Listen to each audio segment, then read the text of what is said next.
video ini kita akan mempelajari harmoni dalam ekosistem. Ekosistem adalah kumpulan makhluk hidup atau biotik dan benda-benda tak hidup atau abiotik yang saling berinteraksi dan bergantung satu sama lain. Komponen biotik adalah manusia, hewan, dan tumbuh-tumbuhan.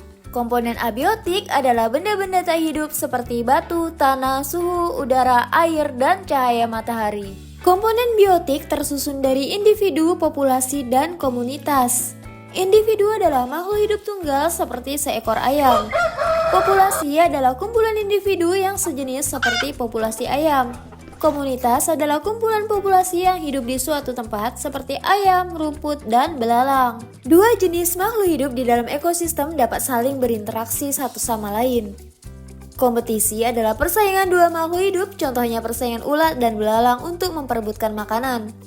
Predasi adalah interaksi di mana salah satu makhluk hidup memakan makhluk hidup yang lainnya, contohnya elang yang memakan ayam.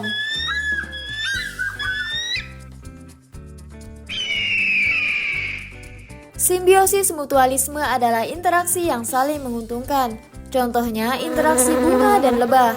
Bunga untung karena dibantu penyerbukannya, sedangkan lebah untung karena mendapatkan madu dari bunga. Simbiosis parasitisme adalah interaksi yang merugikan salah satu pihak, sedangkan pihak lainnya diuntungkan, contohnya interaksi benalu dan pohon mangga. Benalu untung karena mendapatkan makanan dari pohon. Sebaliknya, pohon mangga rugi karena makanan diambil benalu. Simbiosis komensalisme adalah interaksi yang menguntungkan salah satu pihak, sedangkan pihak lain tidak diuntungkan ataupun dirugikan. Contohnya interaksi anggrek dan pohon.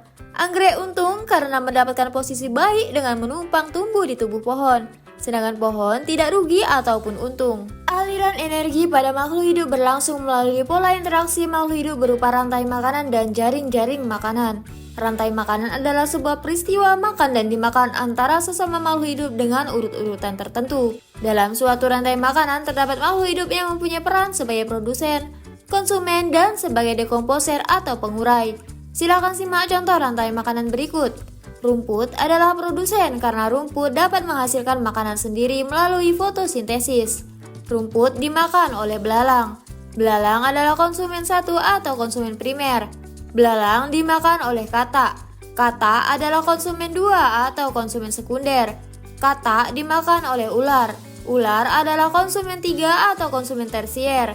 Dan ular dimakan oleh elang. Elang adalah konsumen puncak karena tidak dimakan lagi oleh hewan lainnya. Sisa tumbuhan dan hewan yang mati akan diurai oleh pengurai atau dekomposer, seperti bakteri dan cacing. Konsumen pada rantai makanan adalah hewan herbivora, karnivora, dan omnivora. Herbivora suka memakan tumbuhan, karnivora suka makan daging, dan omnivora suka makan tumbuhan dan daging. Sekarang, buatlah satu contoh rantai makanan.